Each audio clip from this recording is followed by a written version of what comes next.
KS ಮುಖ್ಯ ಪರೀಕ್ಷೆಗೆ ತಯಾರಾಗಿರುವಂತಹ ತಮಗೆಲ್ರಿಗೂ ಸ್ವಾಗತ. ಎಥಿಕ್ಸಲ್ಲಿ ಆಲ್ರೆಡಿ ಕೇಸ್ ಸ್ಟಡಿನ ಕೆಳಕ್ಕೆ ಸ್ಟಾರ್ಟ್ ಮಾಡಿದ್ದಾರೆ. ಈ ವರ್ಷವೂ ಸಹ 100% ಕೇಸ್ ಸ್ಟಡಿ ಬರುತ್ತೆ. ಸೊ ಈ ನಿಟ್ಟಿನಲ್ಲಿ ಎಥಿಕ್ಸ್ ಇನ್ ಇಂಟರ್ನ್ಯಾಷನಲ್ ರಿಲೇಷನ್ ಅಂತಾರಾಷ್ಟ್ರೀಯ ಸಂಬಂಧಗಳ ನೈತಿಕತೆಗೆ ಸಂಬಂಧಪಟ್ಟ ಹಾಗೆ ಕೇಸ್ ಸ್ಟಡಿಯನ್ನು ನಿಮ್ಮ ಮುಂದೆ ತಂದಿದ್ದೀನಿ. ಇದು UPSC PYQ, ಇದು UPSC ಪ್ರೀವಿಯಸ್ ಇಯರ್ ಕ್ವಶನ್ ಆಗಿದೆ, ಕೇಸ್ ಸ್ಟಡಿ ಆಗಿದೆ. ಯುದ್ಧಕ್ಕೆ ಸಂಬಂಧಪಟ್ಟ ಹಾಗೆ, ಅಂತಾರಾಷ್ಟ್ರೀಯ ನೈತಿಕತೆಗೆ ಸಂಬಂಧಪಟ್ಟ ಹಾಗೆ ಕನ್ನಡದ ಅನೇಕ ಸಿದ್ಧಾಂತಗಳು, ವಚನಗಳು, ಕಥೆಗಳು, ಕವನಗಳು, ಸಾಕಷ್ಟು ಅಂಶಗಳಿದ್ದಾವೆ. ಇದು ಒಂದು ಕನ್ನಡ ಮೀಡಿಯಮ್ನವರಿಗೆ ಇರ್ತಕ್ಕಂತಹ ವಿಶೇಷವಾದ ಶಕ್ತಿ ಮತ್ತು ಸೌಲಭ್ಯ. ಇದನ್ನು ತಾವೆಲ್ಲ ಬಳಸ್ಕೋಬೇಕಾಗಿದೆ. ಭಾಳಷ್ಟು ಇಂಗ್ಲೀಷ್ ವಿದ್ಯಾರ್ಥಿಗಳು ಬರ್ತಾ ಇದ್ದಾರೆ ನನ್ನ ಹತ್ರ, ಸರ್ ನಮಗೆ ಇಂಗ್ಲೀಷ್ ಮೀಡಿಯಮಲ್ಲಿ ಪಾಠ ಮಾಡಿ ಅಂತ ಹೇಳ್ತಾ ಇದ್ದಾರೆ. ನಿಜ, ನಿಮ್ಮ ಕಾಳಜಿ, ನಿಮ್ಮ ಆತಂಕ, ನಿಮ್ಮ ಕೋರಿಕೆ ನನಗೆ ಅರ್ಥ ಆಗ್ತಾ ಇದೆ. ಬಟ್ ಇಲ್ಲಿ ವಿಚಾರ ಏನಂತಂದರೆ, ಇಂಗ್ಲೀಷ್ ಮೀಡಿಯಮಲ್ಲಿ ಪಾಠ ಮಾಡೋಕ್ಕೆ ಸಾವಿರಾರು ಜನ ಸಿಗ್ತಾರೆ, ಆದರೆ ಕನ್ನಡದಲ್ಲಿ ಕಂಟೆಂಟ್ ಕೊಡ್ತಕ್ಕಂಥದ್ದು ಬಹಳಷ್ಟು ವಿರಳ ಇದ್ದಾರೆ. ಆದ್ದರಿಂದ 90% ನನ್ನ ವಿದ್ಯಾರ್ಥಿಗಳು ಆಲ್ಮೋಸ್ಟ್ ಕನ್ನಡ ಮೀಡಿಯಮಲ್ಲಿದ್ದಾರೆ. ದಯವಿಟ್ಟು ತಾವೇ ನೋಡೋದು, ಇಂಗ್ಲೀಷಿಂದ ಕನ್ನಡಕ್ಕೆ ಶಿಫ್ಟ್ ಆಗೋದು ಭಾಳ ಈಸಿ, ಬಟ್ ಕನ್ನಡದವರು ಇಂಗ್ಲೀಷಿಗೆ ಶಿಫ್ಟ್ ಆಗೋದು ತುಂಬ ಕಷ್ಟ. ಈ ನಿಟ್ಟಿನಲ್ಲಿ ನನ್ನ explanation, most of the time notes ಅವೆಲ್ಲವೂ ಕನ್ನಡದಲ್ಲೇ ಇರುತ್ತೆ. ಇಲ್ಲಿ ಕನ್ನಡ ಅಥವಾ ಇಂಗ್ಲೀಷ್ ಮಾಧ್ಯಮ ಅಂತ ಅನ್ನೋದಕ್ಕಿಂತ ತಾವು ಅಪ್ರೋಚನ್ನು ಕಲ್ತ್ಕೋಬೇಕು. ಏನಕ್ಕಂತಂದರೆ ಎಲ್ಲ ಇಂಗ್ಲೀಷ್ ಮೀಡಿಯಮ್ನವರು ಪಾಸಾಗಲ್ಲ, ಎಲ್ಲ ಕನ್ನಡ ಮೀಡಿಯಮವ್ರು ಪಾಸಾಗಲ್ಲ. ಯಾರು ಪಾಸಾಗ್ತಾರೆ ಅಂತಂದರೆ, ಯಾರು ಎಥಿಕ್ಸನ್ನು ಸರಿಯಾಗಿ ಅರ್ಥ ಮಾಡಿಕೊಂಡು ಸರಿಯಾದ ಎಕ್ಸಾಮ್ ಮೋಡಲ್ ಅಪ್ರೋಚ್ ಹೋಗ್ತಾರಲ್ಲ, they are going to win the game. It's not like whether English medium or Kannada medium. So ಯಾರಿಗೆ ಆ ಒಂದು ನಾಡಿ ಮಿಡಿತ ಅರ್ಥವಾಗುತ್ತೋ, ಆ ನಾಡಿ ಮಿಡಿತವನ್ನು ಹೇಗೆ ಕಂಡುಹಿಡಬೇಕು ಅನ್ನೋದು ನನ್ನ ಕ್ಲಾಸ್ನ ಮೂಲ ಉದ್ದೇಶ ಹೊರತು ಇದು ಯಾವುದೋ ಒಂದು ಮೀಡಿಯಮ್ನ ಉದ್ದೇಶವಾಗಿ ಇಟ್ಕೊಂಡು ಮಾಡಿರ್ತಕ್ಕಂಥದ್ದಲ್ಲ. ಇದ್ರ ಜೊತೆಗೆ ಕನ್ನಡ ಮೀಡಿಯಮಲ್ಲಿ ಭಾಳಷ್ಟು ಮೆಟೀರಿಯಲ್ಸ್ ಇಲ್ಲ, ಕನ್ನಡ ಮೀಡಿಯಮಲ್ಲಿ ಟೀಚ್ ಮಾಡೋರಿಲ್ಲ, ಕನ್ನಡ ಮೀಡಿಯಮಲ್ಲಿ ಅಪ್ರೋಚ್ ಕೊಡೋರಿಲ್ಲ. ಸೊ ಈ ನಿಟ್ಟಿನಲ್ಲಿ ಕನ್ನಡ ಮಕ್ಕಳ ರಕ್ಷಣೆಗೆ ಒಂದಿಷ್ಟು ನಾನು ಸ್ವಂತ ಪ್ರಯತ್ನದಿಂದ ಅವ್ರಿಗೆ ಕಲಿಸುವಂತಹ ಒಂದು ಭಗೀರಥ ಪ್ರಯತ್ನಕ್ಕೆ ಅಣಿಯಾಗಿ ಬನ್ನಿ ಡಿಸ್ಕಸ್ ಮಾಡೋಣ. ಯುದ್ಧದ ಕುರಿತಿರ್ತಕ್ಕಂತಹ ಸ್ಟೇಟ್ಮೆಂಟ್ ಇದು. ಮನುಷ್ಯ ಯುದ್ಧವನ್ನು ಕೊನೆಗೊಳಿಸದೇ ಇದ್ದರೆ ಯುದ್ಧ ಮನುಷ್ಯನನ್ನು ಕೊನೆಗೊಳಿಸುತ್ತದೆ. ಜಾನ್ ಎಫ್ ಕೆನಡಿ ಅವರು ಹೇಳ್ತಾರೆ ಈ ಮಾತನ್ನು. ಮನುಷ್ಯ ಯುದ್ಧವನ್ನು ಕೊನೆಗೊಳಿಸದಿದ್ದರೆ ಯುದ್ಧ ಮನುಷ್ಯನನ್ನು ಕೊನೆಗೊಳಿಸುತ್ತದೆ. ಸೊ ಇದು ಇಂಗ್ಲೀಷಲ್ಲಿದ್ದಂಥ ಸ್ಟೇಟ್ಮೆಂಟ್ನ ನಾನು ಕನ್ನಡದ ಜಯಮಾನಕ್ಕೆ ಟ್ರಾನ್ಸ್ಲೇಷನ್ ಮಾಡಿ ಕನ್ನಡ ಭಾಷೆಗೆ ಓದುಗರಿಗೆ ಒಂದು ರಸಾನುಭವ ಆಗಬೇಕು ಅನ್ನುವ ನಿಟ್ಟಿನಲ್ಲಿ ಇದನ್ನು ನಾನು ಟ್ರಾನ್ಸ್ಲೇಟ್ ಮಾಡಿ ಬಂದಿದ್ದೀನಿ. ಇಂಗ್ಲೀಷ್ನವ್ರಿಗೆ ಏನಿಲ್ಲ, ಆರಾಮ 100 ಇಂಥ ಕೊಟ್ಟು 100 ಸಿಗ್ತವೆ ಅವ್ರಿಗೆ. ಆದ್ದರಿಂದ ನಾನು ಇಂಗ್ಲೀಷಲ್ಲಿ ಜಾಸ್ತಿ ಟೀಚ್ ಮಾಡಲ್ಲ. Okay, fine. ಬನ್ನಿ, ಈಗ ಇಲ್ಲಿ ಕಂಡು ಬರ್ತಕ್ಕಂತಹ ಕೇಸ್ ಸ್ಟಡಿ 2022ರಲ್ಲಿ ಕೇಳಿರತಕ್ಕಂಥದ್ದು. ನೀವು ಕೇವಲ ಎಲ್ಲರೂ ನನಗೆ ಭಾಳಷ್ಟು ಜನ ಫೋನ್ ಮಾಡಿ, ಸರ್ ನನ್ನ ಹತ್ರ ಎಥಿಕ್ಸ್ ಪುಸ್ತಕ ಇದೆ, ಆ ಪುಸ್ತಕ ಲಾಯಕ್ಸೆನ್ಸ್ ಇದು ಯಾವುದು ಲೆಕ್ಸಿಕನ್ ಇದೆ, DK ಬಾಲಾಜಿ ಇದೆ, ಪರಶುರಾಮ್ ಕಟ್ಟಿಮನ್ ಇದೆ, ಅದು ಇದಂತೆಲ್ಲ ಹೇಳ್ತಾ ಇದ್ದಾರೆ. ನಿಜ, ಒಪ್ಕೊತೀನಿ. ಬಟ್ ಎಲ್ಲರೂ ಪುಸ್ತಕದ ಬದಲಾವಣೆ ಆಗಬೇಡಿ. ಪುಸ್ತಕದಲ್ಲಿರ್ತಕ್ಕಂಥದ್ದೇ ಬೇರೆ, ಕ್ವಶನ್ ಇರ್ತಕ್ಕಂಥದ್ದೇ ಬೇರೆ ಇದೆ. ಇಲ್ಲಿ ನೋಡಿ, ತುಂಬ ಕ್ವಶನ್ ಇದೆ. ಹೆಂಗಿದೆ ಅಂದರೆ ನೀವು ತುಂಬ ವಾಸ್ತವನ ಅರ್ಥ ಮಾಡ್ಕೋಬೇಕು. Okay, fine. 2022 Russia and Ukraine war has been going on for the last 7 months. ಇದು ಕ್ವಶನ್ ಅಲ್ಲ, ಇದು information just. Different countries have taken independent stands and actions keeping in view their own national interest. So ಇದು statement. ಇದನ್ನು ನೀವು ಸಬ್ಸ್ಟ್ಯಾಂಟಿಯೇಟ್ ಮಾಡಬೇಕು, ಅಂದರೆ ಇದನ್ನು ಸಮರ್ಥನೆ ಮಾಡಬೇಕು. ಹೇಗೆ ಅಂತ ನೋಡ್ತೀನಿ. We are all aware that war has its own impact on the different aspects of the society. So ಇದನ್ನು ಸಮರ್ಥನೆ ಮಾಡಬೇಕು. Including human tragedy. ಓಕೆ, ಇದಿಷ್ಟು ಸಮರ್ಥನೆ ಮಾಡಿ. ನೆಕ್ಸ್ಟ್ ಕ್ವಶನ್ ಸ್ಟಾರ್ಟ್ ಇಲ್ಲಿಂದ. What, when, where, why, how. What are those ethical issues that are crucial to be considered Y launching the war and its continuation. ಕ್ವಶನ್ನ discuss ಮಾಡೋಣ. So question ಇರೋದಿಷ್ಟೇ. Okay, next illustrate with the justification the ethical issues involved in the given state of the affairs. Illustrate. Examples. Without examples ನೀವು ಎಥಿಕ್ಸನ್ನು ಬರೆಯೋಕ್ಕಾಗಲ್ಲ. ಇದನ್ನು ಭಾಳ ಹೇಳಿದ್ದೀನಿ, ಮತ್ತೆ repeat ಮಾಡ್ತಾ ಇದ್ದೀನಿ. ಓಕೆ, ನೆಕ್ಸ್ಟು ಈಗ ನೋಡೋಣ. ಇದು ಆನ್ಸರ್ ಹೋಗೋಕ್ಕಿಂತ ಮುಂಚೆಗೆ ಒಂದು ಡಿವಿಯೇಷನ್ ಮಾಡ್ತೀನಿ. ಭಾಳಷ್ಟು ಜನ ಪರ್ಸ್ನಲ್ ಮೆಂಟರ್ಶಿಪ್ ಕೇಳ್ತಿದ್ದಾರೆ.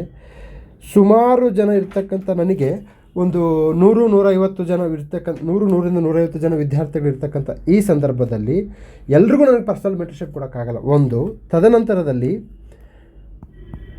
ನಾನು ಹೇಳಿರುವ ಅಂಶಗಳನ್ನೇ ತಾವು ಅನುಷ್ಠಾನಕ್ಕೆ ತರಲ್ಲ ಅಂತ ನನಗೆ ಐ ಆಮ್ ವೆರಿ ಶೋರ್. ಈಗ ನನ್ನ ಹತ್ರ ಒಂದು ಸರಿಸುಮಾರು ಒಂದು ಆನ್ಲೈನಲ್ಲಿ ಸೇರಿ ಆನ್ಲೈನ್ 120 ಇದ್ದಾರೆ, ಒಂದು ಆಫ್ಲೈನ್ ಒಂದು 30 ಇದ್ದಾರೆ, ಒಂದು ಸರಿಸುಮಾರು 150 ಜನ ಇದ್ದಾರೆ. ಇದರಲ್ಲಿ ನಾನು ಹೇಳಿದ್ದನ್ನು ಕರೆಕ್ಟಾಗಿ ಇಂಪ್ಲಿಮೆಂಟ್ ಮಾಡೋರು 15 ಜನ ಮಾತ್ರ. 15 ಜನ ಮಾತ್ರ. ಇನ್ನು ಉಳ್ಕೆದವರು ಏನು ಜನ ಮಾಡ್ತಾರೆ, ಅವರು ಕೇಳ್ಕೊತ ಹೋಗ್ತಿರ್ತಾರೆ, ಊಹಾತ್ಮಕ ಲೋಕದಲ್ಲಿರ್ತಾರೆ, ಭ್ರಮೆಯಲ್ಲಿರ್ತಾರೆ. ಸಾರೇ ನಮಗೆ ನೇರವಾಗಿ ಫೋನ್ ಮಾಡಿ ನಮ್ಗೆ ಹೇಳ್ಬೇಕಂತ ಅವೆಲ್ಲ ಆಗಲ್ಲ, ಹೈಲಿ ಇಂಪಾಸಿಬಲ್. ನಾನು ಹೇಳಿದ್ದೇನೆ ವರ್ಕ್ ಮಾಡಲಾರ್ದವರು ನೀವು ಮುಂದೆ ಏನು ವರ್ಕ್ ಮಾಡ್ತೀರಾ, ಸಾಧ್ಯವೇ ಇಲ್ಲ. ಅದಕ್ಕೆ ಇಲ್ಲಿ ಸಲ್ಲದವರು ಅಲ್ಲಿಯೂ ಸಲ್ಲೋದಿಲ್ಲ. ಕೊಟ್ಟ ಕುದುರೆಯನ್ನೇರದೆ ಮತ್ತೊಂದು ಕುದುರೆ ಬಯಸುವವನು ವೀರನೂ ಅಲ್ಲ ಧೀರನೂ ಅಲ್ಲ. ನಾನು ಭಾಳಷ್ಟು ಬೇರೆ ಹೇಳಿದ್ದೀನಿ, ಕೀ ಪಾಯಿಂಟ್ಸ್ ಬರೆದಿಟ್ಕೊಳ್ಳಿ, ನೋಟ್ ಮಾಡ್ಕೊಳ್ಳಿ, ನೀವು ಆನ್ಸರ್ಸ್ ಬರೀರಿ, ನಿಮ್ಮದೇ ಭಾಷೆಯಲ್ಲಿ ಇದನ್ನು ಹಿಡಿತಕ್ಕೆ ತೆಗೆದುಕೊಳ್ಳಿ, ಸಾಧ್ಯವಾದರೆ ಅದನ್ನು ಕಳಿಸಿ ನನಗೆ ಅಂತ ಹೇಳಿದ್ದೀನಿ. ಯಾರೂ ಕಳಿಸಿಲ್ಲ. ಸುಮಾರು ಒಂದು 5ರಿಂದ 6 ಜನ ನನಗೆ ಆನ್ಸರ್ಸ್ ಕಳಿಸಿದ್ದಾರೆ. Okay fine. ಆದ್ದರಿಂದ ತಮಗೆಲ್ಲ ಹೇಳ್ತಾ ಇದ್ದೀನಿ, ನೀವು ಪರ್ಸ್ನಲ್ ಮೆಂಟರ್ಶಿಪ್ಗೆ ನೋಡೋದಕ್ಕಿಂತ ನನ್ನ ಟೆಲಿಗ್ರಾಮ್ ಚಾನಲಲ್ಲಿ ಏನು ಅಪ್ಲೋಡ್ ಮಾಡ್ತೀನಿ ಮತ್ತು ಯೂಟ್ಯೂಬಲ್ಲಿ ಏನು ಅಪ್ಲೋಡ್ ಮಾಡ್ತೀನಲ್ಲ ಅದನ್ನೇ ಅನುಷ್ಠಾನಕ್ಕೆ ತೊಗೊಂಬಂದು ಅದನ್ನು ಅನುಷ್ಠಾನಕ್ಕೆ ತಂದ ಮೇಲೆ ಮುಂದಿನ ವಿಚಾರ ನಾವು ನೋಡೋಣ. ಓಕೆ ಬನ್ನಿ. ಈಗ ಏನು ಮಾಡೋಣ, first Russia and Ukraine has been going on for the last 7 months war ಇದೆ. ಹೌದು, ಅದು ಅವನೇ ಕೊಟ್ಟಿದ್ದಾನೆ, ಅದಕ್ಕೇನು ಎಕ್ಸ್ಪ್ಲನೇಷನ್ ಕೊಡೋ ಅವಶ್ಯಕತೆ ಇಲ್ಲ. Different countries have taken independent stance and actions keeping in view their own national interest. Yes, ಇದನ್ನು ಪ್ರೂವ್ ಮಾಡಿ. ಏನಂತ ಪ್ರೂವ್ ಮಾಡಬೇಕು? Yes sir, America is in favour of Ukraine, then Europe is in favour of Ukraine, India neutral, China Russia ಪರವಾಗಿ ಹೀಗಿದೆ. ಇದನ್ನು ನೀವು ಸಬ್ಸ್ಟೆಂಟೇಟ್ ಮಾಡಬೇಕು, ಆನ್ಸರ್ಸಲ್ಲಿ ಸಬ್ಸ್ಟೆಂಟೇಟ್ ಮಾಡಬೇಕು. ಮತ್ತು ಒಂದೊಂದು ಪಾಯಿಂಟ್ ಹೇಳ್ತೀನಿ, ಇದರಲ್ಲಿ ಸ್ಟೇಕ್ ಹೋಲ್ಡರ್ಸ್ ಯಾರು ಅಂತ ಬರಿಬೇಡಿ, ಅವಶ್ಯಕತೆ ಇಲ್ಲ. ನೀವು ಎಕ್ಸಾಮಲ್ಲಿ ಏನು ಕೇಳಿದಾನೆ ಅಷ್ಟನ್ನು ಮಾತ್ರ ಬರೀರಿ. ಈ ಸ್ಟೇಕ್ ಹೋಲ್ಡರ್ ಕಾನ್ಸೆಪ್ಟ್ ಅಂತ ಅಂದಿದ್ದು ಮಾರ್ಕೆಟ್ ಬೇರೆ, KPSC ಬೇರೆ, UPSC ಬೇರೆ. UPSCಗೆ ಏನು ಬೇಕು ಅದನ್ನು ಬರೀರುತ್ತೋ, ಮಾರ್ಕೆಟಲ್ಲಿ ಏನಿದೆ ನಿಮ್ಮ ಮಾರ್ಕೆಟ್ ಮೆಂಟರ್ ಏನು ಹೇಳ್ತಾರೆ ಅದು ಇಂಪಾರ್ಟೆಂಟ್ ಅಲ್ಲ ನನಗೆ. ನೀವು ಆದ್ರೂ ನಿಮ್ಮ ಮೆಂಟರ್ ಅವ್ರನ್ನ ಫಾಲೋ ಮಾಡ್ತೀರಂದ್ರೆ I don't have any objection against any institution. So ಅವರವರ ಇನ್ಸ್ಟಿಟ್ಯೂಷನ್ಗಳು ಅವ್ರವ್ರ ಪಾತ್ರಗಳನ್ನು ಅವ್ರು ಮಾಡ್ಕೊತ ಹೋಗ್ತಿರ್ತಾರೆ. ನನ್ನ ಇನ್ಸ್ಟಿಟ್ಯೂಷನ್ ಏನಾದರೂ ಇದ್ದರೆ ಅದು UPSC ಮತ್ತು KPSC ಇನ್ಸ್ಟಿಟ್ಯೂಷನ್ ಮಾತ್ರ, ಬೇರೆ ಯಾರೂ ಅಲ್ಲ. ಓಕೆ, ಸೊ ಈಗ ನಾನು ಏನು ಹೇಳ್ತೀನಿ, ಇದನ್ನು ಪ್ರೂವ್ ಮಾಡಿದೆ. ಸೊ ಡಿಫ್ರೆಂಟ್ ಸ್ಟೇಟ್ಗಳು, ಡಿಫ್ರೆಂಟ್ ಕಂಟ್ರೀಸು ಡಿಫ್ರೆಂಟ್ ಸ್ಟ್ಯಾಂಡ್ ತೆಗೆದುಕೊಂಡಿದ್ದಾರೆ ಅಂತೇಳಿ. We are all aware that the war has its own impact on the different aspects of the society. Yes, ಯುದ್ಧ ಏನಾಗುತ್ತೆ, ವಿವಿಧ ಸಮುದಾಯ ಮತ್ತು ಸಮಾಜಗಳ ಮೇಲೆ ತುಂಬ ಪರಿಣಾಮಗಳನ್ನು ಬೀರುತ್ತೆ ಅಂತ ಹೇಳಿದೆ, ಇನ್ಕ್ಲೂಡಿಂಗ್ ಹ್ಯೂಮನ್ ಟ್ರಾಜಿಡಿ. ಸೊ ಈ ಒಂದು ಕೋಟ್ ಹೇಳ್ತೀನಿ ಕನ್ನಡ ಮಾಧ್ಯಮದವರಿಗೆ. ಯುದ್ಧ ಶ್ರೀಮಂತರ ತಲೆಯಲ್ಲಿ ಆರಂಭವಾಗಿ ಬಡವರ ಸಾವಿನಲ್ಲಿ ಕೊನೆಗೊಳ್ಳುತ್ತದೆ.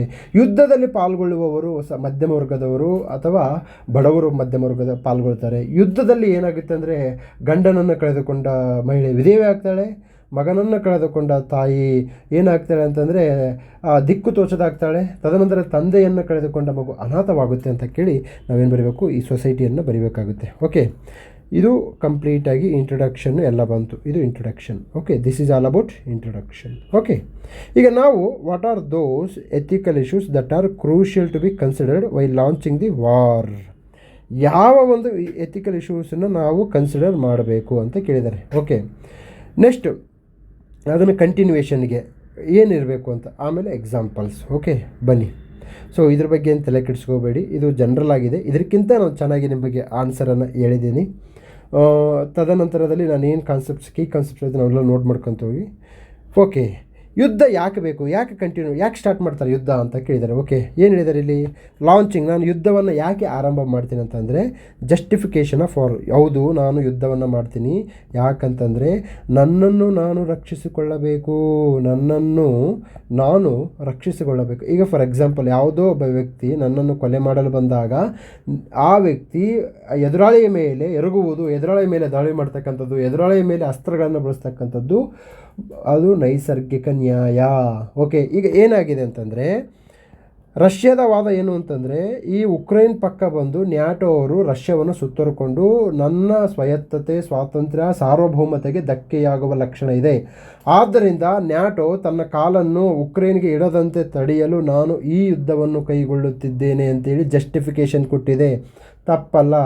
ತಪ್ಪು ಮತ್ತು ಸರಿ ಅದು ಸಂದರ್ಭೋಚಿತ, ಕಾಲಕ್ಕೆ ತಕ್ಕ ಹಾಗೆ, ವ್ಯಕ್ತಿಗೆ ತಕ್ಕ ಹಾಗೆ, ಪರಿಸ್ಥಿತಿಗೆ ತಕ್ಕ ಹಾಗೆ ಬದಲಾವಣೆ ಆಗುತ್ತೆ. Okay, So one of the primary ethical consideration is whether the war was justified in the first place. According to just war theory, the war should only be waged for just cause such as self defense. ನಮ್ಮನ್ನು ನಾವು ರಕ್ಷಿಸಿಕೊಳ್ಬೇಕು. ಉದಾಹರಣೆಗೆ ನಾವು ಪಾಕಿಸ್ತಾನದವರು 1990ರಲ್ಲಿ Kargil war ಸಂದರ್ಭದಲ್ಲಿ ನಮ್ಮ ಮೇಲೆ ದಾಳಿ ಮಾಡಿದಾಗ ನಾವು ಶಾಂತಿ ಶಾಂತಿ ಶಾಂತಿ ಅಂದರೆ ನಾವು ಏನಾಗ್ತಿತ್ತು, ಸಮಾಧಿ ಆಗಿಬಿಡ್ತಿದ್ವಿ. ಆದ್ದರಿಂದ ಈ ಒಂದು ಯುದ್ಧಕ್ಕೆ ಪ್ರತಿತಂತ್ರವಾಗಿ ನಾವು ಯುದ್ಧವನ್ನು ಹೂಡಿದಾಗ ಮುಳ್ಳನ್ನು ಮುಳ್ಳಿಂದಲೇ ತೆಗಿಬೇಕಂತಹ ಒಂದು ದೃಷ್ಟಿಯಿಂದ ಮತ್ತು ಭಾರತದ ಸಾರ್ವಭೌಮತೆ, ಗಡಿ ಭದ್ರತೆ ಮತ್ತು ಸಮಗ್ರತೆಯನ್ನು ಕಾಪಾಡುವ ನಿಟ್ಟಿನಲ್ಲಿ ಭಾರತ ಏನಾಗಿತ್ತು, ಆ ಒಂದು ರಿಟ್ಯಾಲಿಯೇಷನ್ ಮಾಡಿ ಯುದ್ಧವನ್ನು ಮಾಡಿತು. ಅದು ಜಸ್ಟಿಫಿಕೇಷನ್, ಅದನ್ನು ನಾವು ಸಮರ್ಥನೆ ಮಾಡ್ತೀವಿ. ಏನಕ್ಕೆಂದರೆ ಯಾರೊಬ್ಬರು ದಾಳಿ ಮಾಡಿದಾಗ ನಾವು ಸುಮ್ಮನೆ ಕೂರ್ತಕ್ಕಂಥದ್ದು ಸರಿಯಲ್ಲ. ಇದು ನೈತಿಕವಾದ ಸರಿಯಾದ ಕ್ರಮ. Okay, Russia's invasion of Ukraine has been widely condemned. ಕರೆಕ್ಟಪ್ಪ, ಸೆಲ್ಫ್ ಡಿಫೆನ್ಸ್. ಬಟ್ ಇಲ್ಲಿ ಟೀಕೆಗಳಿದಾವೆ ಏನಂತ, ಅಗ್ರೆಷನ್, ದಬ್ಬಾಳಿಕೆ, ವೈಲೇಟಿಂಗ್ ಉಕ್ರೇನ್ ಸಾವರ್ನಿಟಿ, ಉಕ್ರೇನ್ನ ಸಾರ್ವಭೌಮತೆಗೆ ಧಕ್ಕೆಯಾಗಿದೆ, ಆ್ಯಂಡ್ ಆ ಒಂದು ಭೂಪ್ರದೇಶದ ಸಮಗ್ರತೆಗೂ ಸಹ ಒಂದು ಧಕ್ಕೆಯಾಗಿದೆ. From an ethical standpoint, initiating a war without a clear moral justification raises concerns about abuse of power. ಈ ಒಂದು ರಾಜತಾಂತ್ರಿಕತೆಯಲ್ಲಿ ಯಾವುದೂ ಇರಲ್ಲ, ಎಲ್ಲವೂ ಪರ್ಸೆಪ್ಷನ್ಸ್. ಹಿಂಗೋದ್ರೆ ಹಂಗಂತೆ, ಹಂಗೋದ್ರೆ ಹಿಂಗಂತೆ, ಅಂತೆ ಕಂತೆ ಮತ್ತು ಸಂತೆ ಮೇಲೆ ನಡೀತಕ್ಕಂಥದ್ದು ರಾಜತಾಂತ್ರಿಕತೆ. ಉಕ್ರೇನ್ನಲ್ಲಿ ನ್ಯಾಟೋ ಬರುತ್ತೆ ಅಂತಕ್ಕಂಥದ್ದು ರಷ್ಯಾದ ಪರ್ಸೆಪ್ಷನ್ನು. ಆ ಪರ್ಸೆಪ್ಷನ್ಗೆ ಯಾವುದೇ ಎವಿಡೆನ್ಸ್ ಇಲ್ಲ, ಅದಕ್ಕೆ ಏನು ಮಾಡ್ತು, ಅಟ್ಯಾಕ್ ಮಾಡ್ತು. ಇದರಿಂದ ಉಕ್ರೇನ್ನ ಸಾರ್ವಭೌಮತೆ ಮತ್ತು ಸಮಗ್ರತೆ ಮತ್ತು ಗಡಿ ಏನಾಯಿತು, ಅದನ್ನು ಅಸ್ತಿತ್ವವನ್ನು ಕಳ್ಕೊಳ್ಳೋಕೆ ಸ್ಟಾರ್ಟ್ ಮಾಡ್ತು. ಸೊ ಇದು ಒಂದು ethical issues. Civilian casualties and humanitarian. ಏನಪ್ಪ, the war has resulted in a large number of civilian deaths, displacement of millions and widespread destruction of infrastructure. So ಇಲ್ಲಿ ಸಾಕಷ್ಟು ತೊಂದರೆ ಆಗಿದೆ. ಏನಾಗಿದೆ, ಭಾಳಷ್ಟು ಜನ ಸತ್ತೋಗಿದ್ದಾರೆ, ಭಾಳಷ್ಟು ಜನ ಮತ್ತೊಂದು ಪ್ಲೇಸಿಗೆ ಸ್ಥಳಾಂತರ ಆಗಿದ್ದಾರೆ. ತದನಂತರದಲ್ಲಿ ಮೂಲಭೂತ ಸೌಕರ್ಯಗಳು ಹಾನಿಯಾಗಿದ್ದಾವೆ. ಇದು ಒಂದು ನೈತಿಕ ಸವಾಲು. So international humanitarian law emphasises that protection of non combatants ಅಂದರೆ ನೀವು ಯುದ್ಧದ ನೈತಿಕತೆ ಅಂತ ಇದೆ. ಏನಿದು ಯುದ್ಧದ ನೈತಿಕತೆ ಅಂದರೆ, ಯುದ್ಧದ ಸಂದರ್ಭದಲ್ಲಿ ಕೇವಲ ಎದುರಾಳಿ ಅಥವಾ ಕೇವಲ ಸೈನಿಕರು ಹೋರಾಟ ಮಾಡಬೇಕು ಹೊರತು ಒಂದು ರಾಷ್ಟ್ರ ಮತ್ತೊಂದು ರಾಷ್ಟ್ರದ ನಾಗರಿಕರು ಉಳಿದುಕೊಳ್ಳುವಂತಹ ಸ್ಥಳಗಳ ಮೇಲೆ ಬಾಂಬನ್ನು ಹಾಕುವಂತಿಲ್ಲ ಮತ್ತು ಅವರನ್ನು ಕೊಲ್ಲುವಂತಿಲ್ಲ. ಆದರೆ ರಷ್ಯಾ ಮತ್ತು ಉಕ್ರೇನದಲ್ಲಿ ಸಾಮಾನ್ಯ ಜನ, ಮಕ್ಕಳು, ವೃದ್ಧರು, ಮಹಿಳೆಯರು, ಯುವಕರು ಅವರ್ಯಾರೂ ಸೈನ್ಯದ ಭಾಗವಲ್ಲ, ಅಂಥವರ ಮೇಲೆ ದಾಳಿಯಾಗಿದೆ.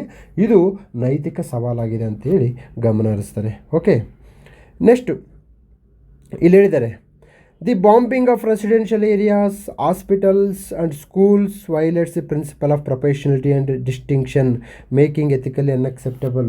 ನೀವು ಸೈನ್ಯಗಳ ಮೇಲೆ ದಾಳಿ ಮಾಡ್ತಕ್ಕಂಥದ್ದು ತಪ್ಪೇನಲ್ಲ, ಆದರೆ ಶಾಲೆ, ಆಸ್ಪತ್ರೆ, ಕುಡಿಯುವ ನೀರು, ತದನಂತರದಲ್ಲಿ ಸಾರ್ವಜನಿಕ ಸ್ಥಳಗಳ ಮೇಲೆ ದಾಳಿ ಮಾಡ್ತಕ್ಕಂಥದ್ದು ತಪ್ಪು. ಇದೊಂದು ನೈತಿಕ ಸವಾಲು. Next, use of propaganda and misinformation ಇದೆ. ಏನಿದೆ, both sides have engaged in propaganda to influence public opinion and justify their actions. ರಷ್ಯಾದವ್ರು ಏನಾಗ್ತಾ ಇದೆ ಅಂದರೆ, ನೀವು ನ್ಯಾಟೋದನ್ನು ಕರ್ಕೊಂಡು ನಮ್ಮನ್ನು ಸುತ್ತುವರಿತಾ ಇದ್ದಾರೆ ಅಂದರೆ ಅದು ಪ್ರೊಪಗೆಂಡಾ ಮಾಡೋದು. ಉಕ್ರೇನ್ ಏನು ಹೇಳ್ತಾ ಇದೆ, ಇಲ್ಲ ನಮ್ಮ ಸಣ್ಣ ರಾಷ್ಟ್ರ ನಮ್ಮದು ಅಂತೇಳಿ ನಮ್ಮ ಮೇಲೆ ದಾಳಿ ಮಾಡ್ತಾ ಇದ್ದಾರೆ. ಈ ಒಂದು ಉಕ್ರೇನನ್ನು ಕಬಳಿಸುವಂತಹ, ಉಕ್ರೇನಲ್ಲಿ ಅಸ್ಥಿರತೆ ತರಬೇಕು, ಉಕ್ರೇನಲ್ಲಿ ಒಂದು ಪ್ರತ್ಯೇಕತಾವಾದವನ್ನು ನೀವು ತರಬೇಕಂತೇಳಿ ರಷ್ಯಾದವರು ನಮ್ಮ ಮೇಲೆ ದಾಳಿ ಮಾಡ್ತಿದ್ದಾರೆ. ಇದು ನಮ್ಮ ಸಾರ್ವಭೌಮತೆಗೆ ಧಕ್ಕೆ ಅಂತೇಳಿ ಪ್ರೊಪಗೆಂಡಾ ಕ್ರಿಯೇಟ್ ಆಗ್ತಿದೆ. The deliberate spread of misinformation, ತಪ್ಪು ಮಾಹಿತಿ, violates the ethical principle of truthfulness, ಇದು ಸತ್ಯಕ್ಕೆ ವಿರೋಧವಾದಂತು. ಆ್ಯಂಡ್ ಟ್ರಾನ್ಸ್ಪರೆನ್ಸಿ, ಪಾರದರ್ಶಕತೆಗೆ ವಿರೋಧವಾಗಿರ್ತಕ್ಕಂಥದ್ದು. Misleading narratives can prolong conflict and fuel hatred, making a peace efforts more difficult. So ಈ ರೀತಿಯಾಗಿ ಒಬ್ಬರ ಮೇಲೆ ಒಬ್ಬರು ಆರೋಪ ಪ್ರತ್ಯಾರೋಪ, ಚರ್ಚೆ, ವಾದ ವಿವಾದ, ವಿತಂಡವಾದಗಳಿಂದ ಯಾವುದೇ ಸಮಸ್ಯೆಗೆ ಪರಿಹಾರ ಇಲ್ಲ. ಅದಕ್ಕೆ ಹೇಳ್ತಾರೆ, ನಾವು ಯುದ್ಧವನ್ನು ಬಗೆಹರಿಸ್ಬೇಕಂತಂದರೆ ಡೈಲಾಗ್ ಪ್ಲಸ್ ಡಿಪ್ಲೊಮಸಿ. ಸೊ ಮಾತುಕತೆ ಪ್ಲಸ್ ರಾಜತಾಂತ್ರಿಕತೆ ಬರ್ಕೋಬೇಕು. ಇವು ಮಾತುಕತೆ ಮತ್ತು ರಾಜತಾಂತ್ರಿಕತೆ ಮೂಲಕ ಸಮಸ್ಯೆ ಪರಿಹಾರ ಆಗುತ್ತೆ. ಮಾತುಕತೆ ಮೂಲಕ ಬಗೆಹರಿಯದಂತಹ ಸಮಸ್ಯೆ ಪ್ರಪಂಚದಲ್ಲಿ ಯಾವುದೂ ಇಲ್ಲ. ಆದ್ದರಿಂದ ಮಾತುಕತೆ ಮತ್ತು ರಾಜತಾಂತ್ರಿಕತೆ ಪರಿಹಾರ ಆಗಬೇಕು. Nuclear and chemical threats, there have been a concern about the potential use of nuclear or chemical weapons. So ಇವು ಬಳಸುವ ಸಾಧ್ಯತೆ ಇದೆ ಅಂತೇಳಿ ನಂಬಲಾಗಿದೆ. ಬಳಸ್ಬೋದು ಯಾವಾಗಾದರೂ, ಇನ್ನೂ ಗೊತ್ತಿಲ್ಲ, ಇನ್ನೂ ವಾರ್ ಎಂಡ್ ಆಗಿಲ್ಲ. The use of such weapons would have catastrophic consequence for humanity and environment. Ethically, weapons of mass destruction violates the principle of proportionality and fundamental right of life. So ಇಲ್ಲಿ ಒಬ್ಬ ವ್ಯಕ್ತಿಯ ಬದುಕುವ ಹಕ್ಕನ್ನು ಕಿತ್ತುಗಳಾಗುತ್ತೆ, ತದನಂತರದಲ್ಲಿ ಪರಿಸರ ಮಾಲಿನ್ಯ ಆಗುತ್ತೆ. ಸೊ ಈ ನಿಟ್ಟಿನಲ್ಲಿ ಭಾರತ ಒಂದು ನೈತಿಕ ಜವಾಬ್ದಾರಿ ಇರತಕ್ಕಂಥ ರಾಷ್ಟ್ರ. ಅದಕ್ಕೆ ಅವರು ಭಾರತದವರು ನ್ಯೂಕ್ಲಿಯರ್ ವೆಪನ್ಗೆ ಒಂದು ಸೂತ್ರವನ್ನು ತಂದಿದ್ದೀವಿ, no first use policy. Okay, so no first use ಪಾಲಿಸಿಯನ್ನು ನಾವು ಅನುಷ್ಠಾನಕ್ಕೆ ತಂದಿದ್ದೇವೆ. Economic sanctions and global impact. Many countries have imposed economic sanctions on Russia, which also affects ordinary citizen. Russia ಯುದ್ಧ ಮಾಡಬೇಕಂತೇಳಿ ನಿರ್ಧಾರ ಕೈಗೊಂಡವರು ರಷ್ಯಾದ ಅಧ್ಯಕ್ಷರು, ಮಂತ್ರಿಮಂಡಲ, ಸರ್ಕಾರ. ಆದರೆ ಸಾಮಾನ್ಯ ಜನ ಅದಕ್ಕೆ ಯುದ್ಧದ ಪರವಾಗಿರ್ಬೋದು ಅಥವಾ ಯುದ್ಧದ ವಿರುದ್ಧವಾಗಿರ್ಬೋದು. ಸೊ ಸಾಮಾನ್ಯ ಜನರು ಸಂಕಷ್ಟವನ್ನು ಅನುಭವಿಸಬೇಕಾದಂತಹ ಪರಿಸ್ಥಿತಿ ಯುದ್ಧದಿಂದ ಸೃಷ್ಟಿಯಾಗಿದೆ. ರಷ್ಯಾದ ಜನರ ಆಸ್ತಿ ಯುರೋಪ್ನ ವಿವಿಧ ದೇಶಗಳಿದ್ದಾಗ ಆ ಆಸ್ತಿಯನ್ನು ಫ್ರೀಸ್ ಮಾಡ್ಕೊಂಡಿದ್ದಾರೆ ಯುರೋಪು ಮತ್ತು ಅಮೆರಿಕಾದಲ್ಲಿ. ಯಾರೋ ತೆಗೆದುಕೊಂಡ ನಿರ್ಧಾರಕ್ಕೆ ಯಾರಿಗೋ ಒಂದು ಶಿಕ್ಷೆ ಆಗ್ತಕ್ಕಂತಹ ಕ್ರಮ ಇದು ಅನೈತಿಕವಾಗಿದೆ. ಎತ್ತಿಗೆ ಜ್ವರ ಬಂದರೆ ಎಮ್ಮೆಗೆ ಬರ ಆಗ್ತಕ್ಕಂತಹ ಪರಿಕಲ್ಪನೆ ಇದೆಯಲ್ಲ, ಇದು ತಪ್ಪು. ಎತ್ತಿಗೆ ಜ್ವರ ಬಂದರೆ ಎಮ್ಮೆಗೆ ಬರೆ ಹಾಕಿದ್ದಾರೆ. ರಷ್ಯಾ ಸರ್ಕಾರ ತೆಗೆದುಕೊಂಡ ನಿರ್ಧಾರದಿಂದ ರಷ್ಯಾದ ಸಾಮಾನ್ಯ ಜನತೆಗೆ ತೊಂದರೆ ಆಗಿರ್ತಕ್ಕಂತಹ ಸನ್ನಿವೇಶವನ್ನು ನಾವು ನೋಡಬಹುದು. Treatment of prisoner of wars, reports of torture, abuse and execution of POWs from both sides have emerged. So ಇಲ್ಲಿ ಏನಾಗುತ್ತೆ, ಯುದ್ಧ ಕೈದಿಗಳನ್ನು ಗೌರವಯುತವಾಗಿ ನಡೆಸ್ಕೋಬೇಕಾದ್ರೆ ಯುದ್ಧ ಕೈದಿಗಳಿಗೆ ಹಿಂಸೆ, ಶೋಷಣೆ, ನೋವು, ತದನಂತರದಲ್ಲಿ ದೈಹಿಕ ಹಲ್ಲೆ ಇವುಗಳೆಲ್ಲವೂ ಮಾಡೋದ್ರಿಂದ ಯುದ್ಧದ ನೈತಿಕತೆ ಮತ್ತು ಅಂತಾರಾಷ್ಟ್ರೀಯ ನಿಯಮಗಳನ್ನು ಉಲ್ಲಂಘನೆಯಾಗಿದೆ. Okay, next forced conscription and recruitment. ಎರಡೂ ಕಡೆಯಿಂದ ಏನು ಮಾಡ್ತಿದ್ದಾರೆ ಅಂತಂದರೆ ಬಲವಂತವಾಗಿ ಸೈನ್ಯವನ್ನು ಸೇರಿಸ್ತಿದ್ದಾರೆ. ಅದು ಆ ವ್ಯಕ್ತಿಯ ಬದುಕುವ ಹಕ್ಕು, ಆ ವ್ಯಕ್ತಿಯ ವೃತ್ತಿಯ ಹಕ್ಕನ್ನು ಉಲ್ಲಂಘನೆ ಮಾಡಿದಾಗುತ್ತೆ. ನಮ್ಮ ಸಂವಿಧಾನದಲ್ಲಿ 19ನೇ ವಿಧಿ ಮತ್ತು 21ನೇ ವಿಧಿಯ ಉಲ್ಲಂಘನೆ ಆಗುತ್ತೆ. ತನ್ನ ವೈಯಕ್ತಿಕ ಹಿತಾಸಕ್ತಿಯನ್ನು ಬಲಿಕೊಟ್ಟು ಒಬ್ಬ ವ್ಯಕ್ತಿಯ ತನ್ನ ವೈಯಕ್ತಿಕ ಹಿತಾಸಕ್ತಿಯನ್ನು ಬಲಿಕೊಟ್ಟು ಒಂದು ಅಕ್ರಮವಾಗಿ ನೇಮಕ ಮಾಡ್ಕೊಳ್ತಿದೆಯಲ್ಲ, ಇದು ಏನಾಗುತ್ತೆ, ಮಾನವೀಯತೆಯ ವಿರುದ್ಧವಾಗಿರತಕ್ಕಂಥದ್ದು ನೋಡ್ಬೋದು. ಅನೇಕ ಭಾರತೀಯರು ಸಹ ಈ ಒಂದು ಮೋಸ ಹೋಗಿ ರಷ್ಯಾ ಸೈನ್ಯವನ್ನು ಸೇರಿಕೊಂಡಿದ್ದಾರೆ. ಸೊ ಈ ನಿಟ್ಟಿನಲ್ಲಿ ವಿದೇಶಾಂಗ ಸಚಿವರು ಹೋಗಿ ಪ್ರಯತ್ನ ಮಾಡಿದ್ದಕ್ಕೆ ಅವರೆಲ್ಲ ಮತ್ತೆ ವಾಪಸ್ ಕಳಿಸ್ಕೊಂಡಿದ್ದು, ಕೆಲವರು ಅಲ್ಲೇ ಸತ್ತು ಹೋದರು. Okay, next reconstruction and post war ethics. The wars aftermath will require ethical considerations regarding justice, rebuilding efforts and reconciliation. So ಯುದ್ಧದ ನಂತರದಲ್ಲಿ ಕಂಡು ಬರ್ತಕ್ಕಂತಹ ಒಂದು ಪುನರ್ ಸೌಲಭ್ಯಗಳು ಸಹ ಅತ್ಯಂತ ಸಂಕಷ್ಟವಾಗುತ್ತೆ. Ensuring a fair construction process and holding a perpetrators accountable is crucial to long term peace and justice. ಯುದ್ಧದಲ್ಲಿ ಅಪರಾಧ ಮಾಡಿರ್ತಕ್ಕಂತಹ ವ್ಯಕ್ತಿಗಳಿಗೆ ನಾವು ಶಿಕ್ಷೆಯನ್ನು ಕೊಡಬೇಕಾಗುತ್ತೆ. ಇದಕ್ಕೆ ಸಂಬಂಧಪಟ್ಟ ಹಾಗೆ ಅಂತಾರಾಷ್ಟ್ರೀಯ ನೈತಿಕತೆಯಲ್ಲಿ ಸಹ ಈ ಒಂದು ಇಂಡಸ್ಟ್ರಿ ಇದೆ. ಯಾವುದು ಇಂಡಸ್ಟ್ರಿ ಅಂದರೆ ವೆಪನ್ ಇಂಡಸ್ಟ್ರಿ. ಈ ವೆಪನ್ ಇಂಡಸ್ಟ್ರಿ ಅವ್ರಿಗೆ ಬೇಕಿರೋದು ಏನಂತಂದರೆ ವಾರ್ಗಳು ಬೇಕು. ವಾರ್ ಇದ್ದಾಗ ವೆಪನ್ಸ್ ಯೂಸ್ ಆಗುತ್ತೆ. ವೆಪನ್ಸ್ ಜಾಸ್ತಿ ಬೇಕಾದಾಗ ಡಿಮ್ಯಾಂಡ್ ಜಾಸ್ತಿ ಆಗುತ್ತೆ. ಡಿಮ್ಯಾಂಡ್ ಜಾಸ್ತಿ ಆದಾಗ ವೆಪನ್ ಇಂಡಸ್ಟ್ರಿಯವರು ವೆಪನನ್ನು ಜಾಸ್ತಿ ಪ್ರೊಡಕ್ಷನ್ ಮಾಡ್ತಾರೆ. ಸೊ ಇದರಲ್ಲಿ ವೆಪನ್ ಇಂಡಸ್ಟ್ರಿಯವರ ಸ್ವಹಿತಾಸಕ್ತಿಯೂ ಸಹ ಇದೆ. ಸೊ ಇದು ಸಹ ಎಥಿಕಲ್ ಇಶ್ಯೂಸ್. ಯಾರನ್ನೋ ಹಾಳು ಮಾಡಲು ಇವರು ತಮ್ಮ ಲಾಭವನ್ನು ಪಡ್ಕೊಳ್ತಾ ಇದ್ದಾರೆ. So ethical dilemma in public and private relationship, ethical dilemma in private institutions ಅಂತ ಬಂದಾಗ ನಾವು ಈ ರೀತಿ ಬೆಳ್ಕೊಂಬಿಡೋದು. ವೆಪನ್ ಇಂಡಸ್ಟ್ರಿ ತುಂಬ ಲಾಬಿ ಮಾಡ್ತಾ ಇದೆ ಏನಂತ, ಯುದ್ಧ ಕಂಟಿನ್ಯೂ ಆಗಬೇಕಂತಕ್ಕಂಥದ್ದನ್ನು ನೋಡ್ಬೋದು. Okay, so conclusion ethical consideration in a war demand a balance between the national interest, human rights and international laws. ಅಂತಾರಾಷ್ಟ್ರೀಯ ಕಾನೂನು, ಮಾನವ ಹಕ್ಕುಗಳು ಮತ್ತು ರಾಷ್ಟ್ರೀಯ ಹಿತಾಸಕ್ತಿಗಳ ನಡುವೆ ಸಮನ್ವಯತೆ ಇರಬೇಕು. ನಾವು ಕನ್ನಡ ಮಾಧ್ಯಮದವರು ಏನು ಮಾಡಬೇಕಂದ್ರೆ ಇದಕ್ಕಿಂತ ತುಂಬ ಚೆನ್ನಾಗಿ ಬರೆಯೋಣ. ಬನ್ನಿ ಏನು ಮಾಡೋಣ ಅಂತಂದರೆ, ಪ್ರತಿಯೊಂದು ರಾಷ್ಟ್ರಗಳು ಪಂಚಶೀಲ ತತ್ವವನ್ನು ಅನುಷ್ಠಾನ ಮಾಡಬೇಕು. ಪಂಚಶೀಲ ತತ್ವದಲ್ಲಿ ಒಂದು ರಾಷ್ಟ್ರ ಮತ್ತೊಂದು ರಾಷ್ಟ್ರದ ಸಾರ್ವಭೌಮತೆ, ಘನತೆ ಮತ್ತು ಸಮಗ್ರತೆಯನ್ನು ಗೌರವಿಸಬೇಕು. ಪಂಚಶೀಲ ತತ್ವದಲ್ಲಿ ಒಂದು ರಾಷ್ಟ್ರ ಮತ್ತೊಂದು ರಾಷ್ಟ್ರದ ಆಂತರಿಕ ವಿಚಾರಗಳಿಗೆ ಏನು ಆಸ್ಪದ ಕೊಡಬಾರ್ದು, ಅಲ್ಲಿ ಮೂಗು ತೂರಿಸಬಾರ್ದು. ಪಂಚಶೀಲ ತತ್ವದಲ್ಲಿ ಒಂದು ರಾಷ್ಟ್ರ ಮತ್ತೊಂದು ರಾಷ್ಟ್ರದ ಜೊತೆ ಶಾಂತಿ, ಸಹಕಾರ, ಸಹಬಾಳ್ವೆಯನ್ನು ಒಪ್ಕೊಳ್ಬೇಕು. ನಮ್ಮ ಸಂವಿಧಾನದ 51ನೇ ವಿಧಿಯಲ್ಲಿ ಅಂತಾರಾಷ್ಟ್ರೀಯ ಶಾಂತಿ ಮತ್ತು ಅಂತಾರಾಷ್ಟ್ರೀಯ ಒಪ್ಪಂದಗಳ ಅನುಷ್ಠಾನದ ಅಂಶ ಇರತಕ್ಕಂಥದ್ದನ್ನು ನೋಡ್ಬೋದು. ಸೊ ಹೀಗೆ ಪಂಚಶೀಲ ತತ್ವ, ತದನಂತರದಲ್ಲಿ ವಸುದೈವ ಕುಟುಂಬಕಂ, ವಿಶ್ವಮಾನವ ಪರಿಕಲ್ಪನೆಯನ್ನು ನಾವು ಅನುಷ್ಠಾನಕ್ಕೆ ತಂದಾಗ ಈ ಒಂದು ಜಾಗತಿಕ ಯುದ್ಧಗಳು ಏನಾಗುತ್ತೆ, ಪರಿಹಾರವಾಗುತ್ತೆ. ಸೊ ಮನುಷ್ಯನ ಶಾಂತಿ ಮತ್ತು ಪ್ರಗತಿಗೆ ಇರ್ತಕ್ಕಂತಹ ಏಕೈಕ ಮತ್ತು ಅತ್ಯಂತ ದೊಡ್ಡದಾದ ಅಡ್ಡಗಾಲಿದ್ರೆ ಅದು ಯಾವುದು ಅಂತಂದರೆ ಯುದ್ಧ.